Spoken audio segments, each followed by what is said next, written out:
사랑하는 초업제일교회 성도 여러분, 유튜브 시청자, 구독자 성도님 여러분 반갑습니다. 김정비 목사입니다. 간밤에도 평안히 잘 주무셨습니까? 오늘은 2026년 4월 3일, 오늘 성금요일 아침입니다. 오늘도 주 안에서 복된 한 날 되시고 특별히 예수님의 죽으심을 묵상하며 또 잘 보내시기를 바랍니다. 제가 기도하고 오늘의 말씀 묵상을 시작합니다. 하나님 아버지 감사합니다. 오늘도 좋은 날 우리에게 허락하여 주시고 어제 간밤에도 저희들 지켜주셔서 또 새날 우리에게 주시니 감사합니다. 오늘도 우리에게 주어진 이 하루 하나님의 뜻대로 살기를 원합니다. 주의 음성을 들으며 정말 주님께 순종하는 하루가 되게 하여 주셔서 하나님께 영광 올려드리게 하여 주옵소서. 이 시간도 말씀을 묵상하며 하나님의 음성 듣게 하시고 하나님의 나를 향한 거룩한 뜻을 깨달을 수 있도록 역사하여 주시옵소서. 이 말씀 묵상 시간을 주님께 의탁하며 예수님 이름으로 간절히 기도하옵나이다. 아멘. 할렐루야. 좋은 아침입니다. 오늘 함께 말씀 묵상하실 본문은 우리 마태복음 27장 45절부터 56절까지 말씀입니다. 우리 개역 개정판으로 한번 다 같이 읽도록 하겠습니다. 제6시로부터 온 땅에 어둠이 임하여 제9시까지 계속되더니 제9시쯤에 예수께서 크게 소리질러 이르시되 엘리 엘리 라마 사박다니 하시니 이는 곧 나의 하나님 나의 하나님 어찌하여 나를 버리셨나이까 하는 뜻이라. 거기 섰던 자 중 어떤 이들이 듣고 이르되 이 사람이 엘리야를 부른다 하고 그 중에 한 사람이 곧 달려가서 해면을 가져다가 신 포도주에 적시어 갈대에 꿰어 마시게 하거늘 그 남은 사람들이 이르되 가만두라 엘리야가 와서 그를 구원하나 보자 하더라. 예수께서 다시 크게 소리 지르시고 영혼이 떠나시니라. 이에 성소 휘장이 위로부터 아래까지 찢어져 둘이 되고 땅이 진동하며 바위가 터지고 무덤들이 열리며 자던 성도들의 몸이 많이 일어나되 예수의 부활 후에 그들이 무덤에서 나와서 거룩한 성에 들어가 많은 사람에게 보이니라. 백부장과 및 함께 예수를 지키던 자들이 지진과 그 일어난 일들을 보고 심히 두려워하여 이르되 이는 진실로 하나님의 아들이었도다 하더라. 예수를 섬기며 갈릴리에서부터 따라온 많은 여자가 거기 있어 멀리서 바라보고 있으니 그 중에는 막달라 마리아와 또 야고보와 요셉의 어머니 마리아와 또 세베대의 아들들의 어머니도 있더라. 아멘. 네, 오늘도 본문 말씀 먼저 주의할 때 은혜 받으시기를 바랍니다. 예, 오늘 말씀 본문의 45절부터 53절까지 말씀은 우리 십자가에 달리신 예수님의 모습이 나오고 있습니다.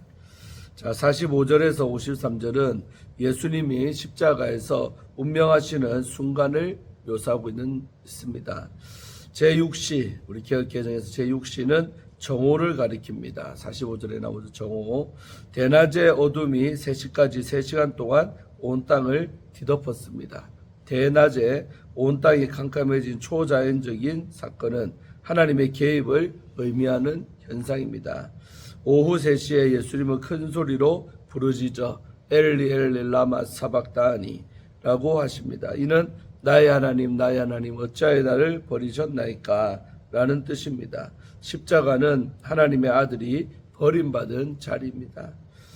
아들의 고통은 세상의 누구도 이해할 수 없고 경험한 적도 없고 또 경험할 수도 없는 고통이지요.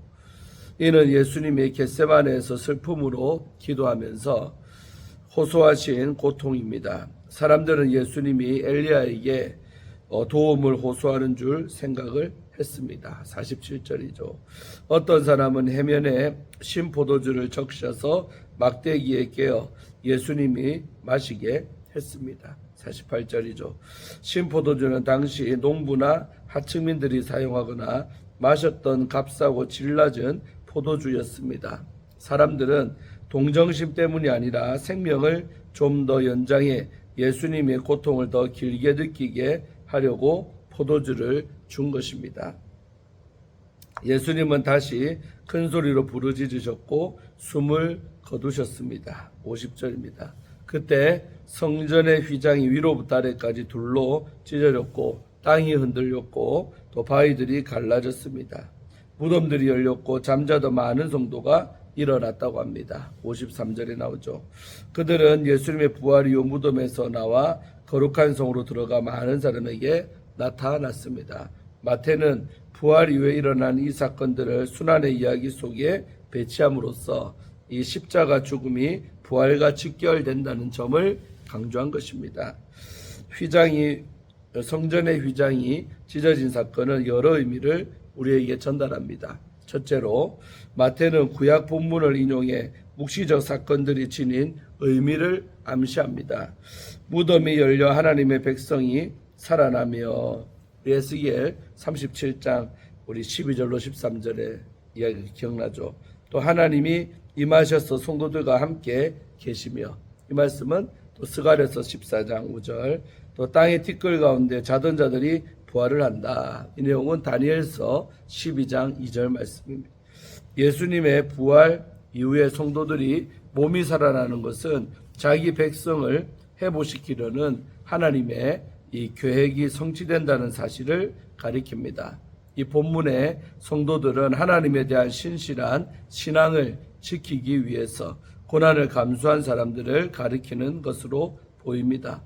성도들의 부활은 예수님이 재림하실 때, 즉 새로운 세상이 시작될 때 일어날 것입니다. 마태는 선지자적 시각으로 부활이 현재 일어나고 있는 것처럼 강조를 합니다.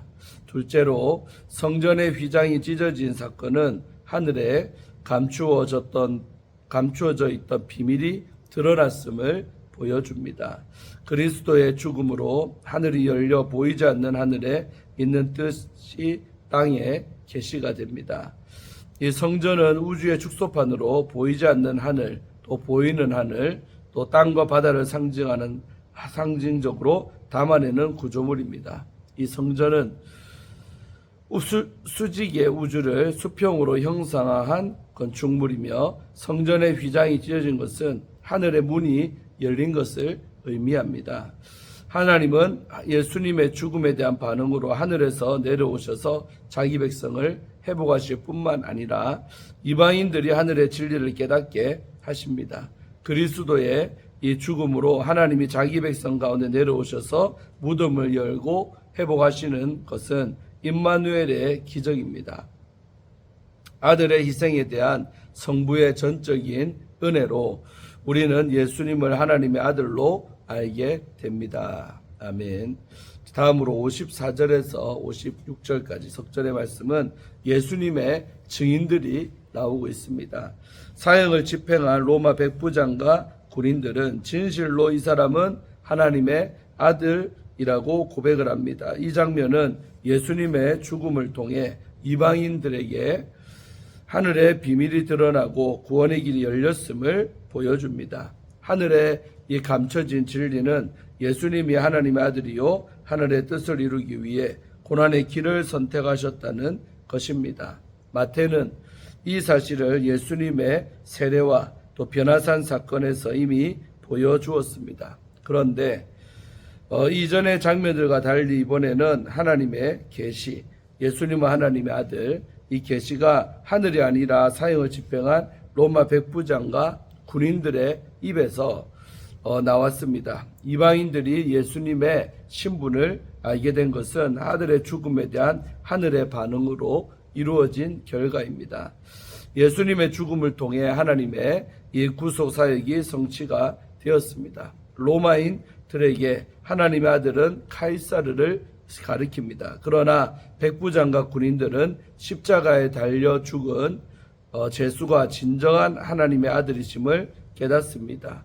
이제 그들의 순종의 대상이 바뀝니다. 십자가 현장에는 많은 여자가 마지막 순간에 예수님과 함께 했습니다. 55절이죠. 여자들은 끝까지 예수님을 따랐고 십자가 처형장까지 와서 그의 처형을 지켜보았습니다. 마태는 여자들이 멀리서 보았다고 설명을 합니다. 여자들이 예수님께 가까이 가는 것이 위험했기 때문일까? 예수님을 따르는 것에 실패한 베드로가 멀리서 예수님을 신문을 지켜본 것처럼 여자들도 실패한 것인가? 마태가 그곳 또는 거기에를 넣은 것은 여자들이 십자가 현장에 있었음을 강조하는 것입니다. 그렇다면 본문의 많은 여자는 예수님을 버리고 도망간 제자들과 대조가 됩니다. 베드로가 멀리서 예수님을 지켜보면서 신문 결과를 알기를 원했으나 예수님의 마지막 순간은 지키지 않았던 것과 대조적으로 이 여자들은 그의 마지막 순간에 참여를 합니다. 따르고 섬기는 것이 제자의 역할에 해당하므로 여자들이 십자가 현장까지 예수님을 따른 것은 제자의 본이 되는 겁니다. 특히 갈릴리에서부터 십자가 현장까지 따르고 섬겼다는 사실은 처음부터 변함없이 예수님의 길에 동참했음을 의미합니다. 결국 이 여자들은 무덤까지 예수님을 따르고 부활의 첫 번째 증인이 됩니다.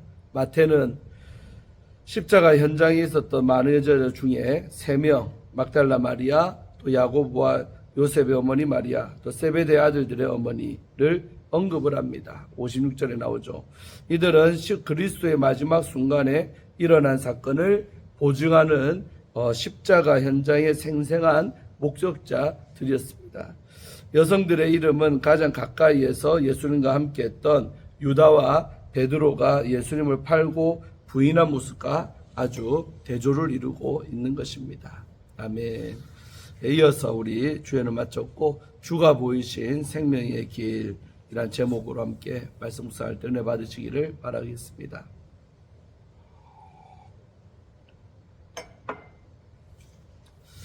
제2차 세계대전 당시에 우리 아우슈비츠 포로 수용소의 차가운 공기 속에서 절망한 그림자가 짙게 드리워져 있었습니다.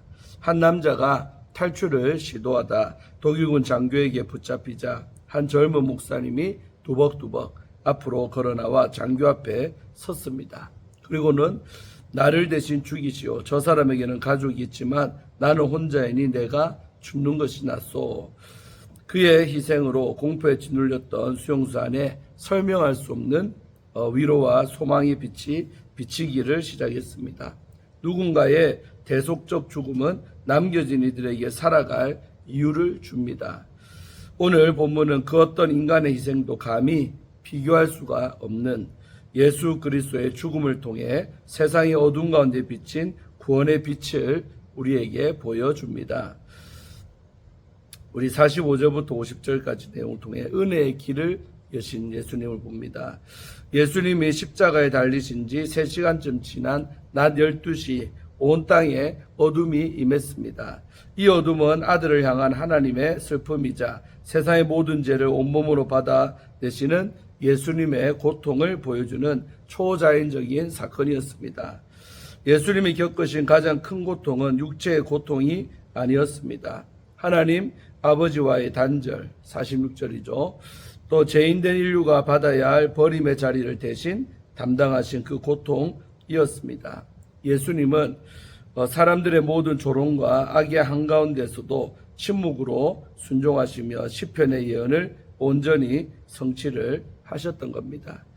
주님이 우리 대신 버림과 조롱을 당하셨기에 이제 우리도 어떤 순간에도 하나님께 버림받지 않는 놀라운 은혜의 길에 서게 되었던 것이죠.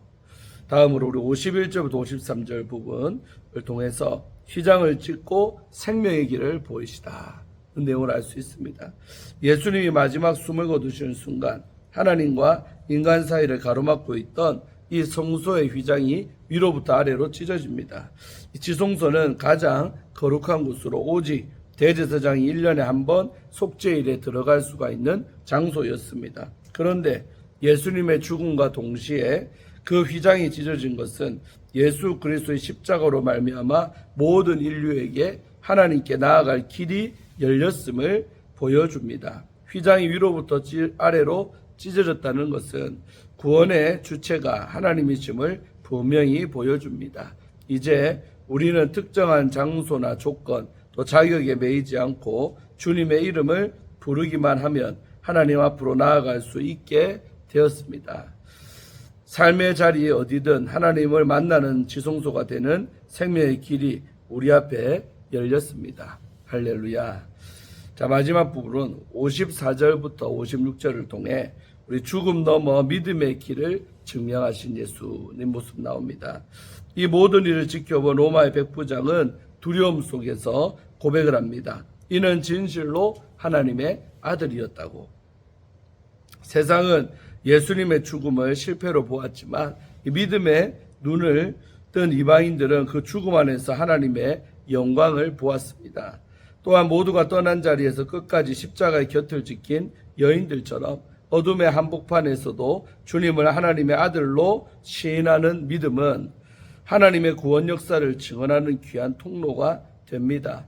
눈에 보이지 않고 귀에 들리지 않고 손에 잡히는 것 없어도 오직 믿음 하나로 주님을 신뢰하며 오늘도 한 걸음씩 걸어가는 사람들이 바로 하나님의 약속을 이 땅에 이루어 가시는 사람들입니다. 사랑하는 성도 여러분, 이제 십자가의 길 위에 서 있는 우리는 어떻게 살아야 할까요? 첫째로 주가 보이신 생명의 길 가운데로 담대히 나아가시기를 바랍니다. 주님이 대신 버림받으셨기에 하나님은 절대 여러분을 포기하지 않으십니다.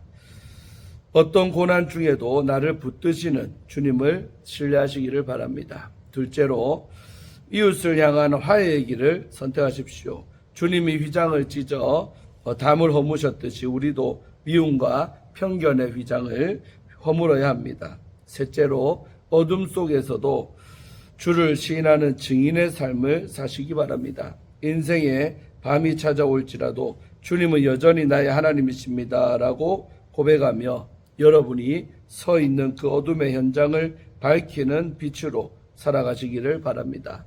고난주간을 지나며 우리도 주님과 동행하고 승리하기를 간절히 축원드립니다. 아멘. 우리 마지막으로 우리 하용조 목사님이 쓴 로마서의 축복이라는 책의 일부분을 읽어드리고 마치려고 합니다. 정말 훌륭한 사람을 보면 그 사람을 위해 죽을 수 있을 것 같기도 합니다. 그러나 정말 죽어야 할 순간이 오면 죽을 수 없을지도 모릅니다. 필요하다면 그 사람에게 어쩌면 몇 천만 원, 몇 억을 줄 수 있을지도 모릅니다. 그러나 그 이상은 안 됩니다. 자신의 능력 범위 안에서 조금 도와주는 것이지 망하면서까지 도와주지는 않습니다. 우리는 정말 위대한 사람을 위해 죽는 것을 덜어 보기도 합니다. 의인을 위하여, 선인을 위해서, 위대한 사람을 위해서 일하고 돕고 종살이하는 일은 있을 수가 있습니다. 그러나 경건하지 않은 막대 먹은 사람을 위해 대신 죽을 수 있는 사람이 어디 있겠습니까? 그런데 그렇게 했다는 것입니다. 우리 사회는 지하철 화재 사건, 또 성수대교 붕괴, 또 삼풍백화점 붕괴 등을 겪었습니다. 특별히 마음이 아팠던 것은 페루나의 부모 살인사건이었습니다. 미국의 대학 교수인 아들이 돈 때문에 부모를 살해하고 또 불태웠던 끔찍한 사건을 기억하고 있습니다. 그 살인자를 위해 대신 죽을 사람이 있겠습니까? 혹시 구속된 그를 구명하자는 운동이 일어나 서명을 부탁받으면 망설이다가 서명은 한번 해줄지도 모르겠습니다. 그러나 그 사람을 위해서 생명을 대신 바칠 수 있겠습니까? 우리는 아직 죄인이었고 또 진노의 자식으로 제멋대로 살고 있었을 때에 하나님이 우리를 위해 구원을 베풀어 주셨습니다. 중요한 것은 기약대로라는 말씀입니다. 약속이 있었다는 말씀입니다. 2000년 전에 이미 그 일을 행하셨습니다. 우리는 20년이 아니라 2000년 동안 그 하나님의 사랑을 모르고 살다가 이제 깨닫게 된 것입니다. 구원은 내가 죄인이었을 때 이루어졌습니다. 아멘. 예, 돌아가신 우리 하용조 목사님 참 보고 싶은데, 아주 옛날 책이죠. 로마서의 축복. 제가 20대 때 읽었는데 그 책에 있던 내용입니다. 하여튼 내용이 아주 은혜가 됐지요. 오늘 이렇게 고난주간 중에 마지막 성금요일입니다. 주님이 우리를 위해 돌아가신 날인데 정말 그 의미를 더 새기면서 오늘 하루 경건하게 사시는 여러분들 되기를 바랍니다. 제가 기도하고 마치겠습니다. 하나님 감사합니다. 오늘도 이 성금요일 아침 귀한 말씀을 통해서 예수님의 이 죽으신 장면을 묵상하며 우리에게 주시는 그것을 생각합니다. 정말로 우리에게 예수가 죽어주신 그 의미를 우리가 깊이 깨닫게 도와주시고 우리의 남은 전생애가 그 죽음의 의미를 깨닫고 대속적인 삶을 우리도 살아가려고 노력하고 애쓰는 희생의 삶이 되기를 원합니다. 나만 생각하지 말고 이웃을 돌아보며 또한 아버지 다른 사람의 영혼의 구원을 위해 우리도 이바지하며 살아갈 수 있도록 역사하여 주시옵소서. 오늘 하루도 경건하게 보내며 주님의 깊은 사랑 속으로 더 깊이 묵상하며 들어갈 수 있도록 오늘도 지켜주시고 인도하여 주옵소서. 감사드리옵고 예수님 이름으로 간절히 축복하며 기도하옵나이다. 아멘. 할렐루야. 오늘도 좋은 성금요일 하루 되시기를 주의 이름으로 축원드립니다. 내일 아침에 큐티로 찾아뵙겠습니다. 샬롬.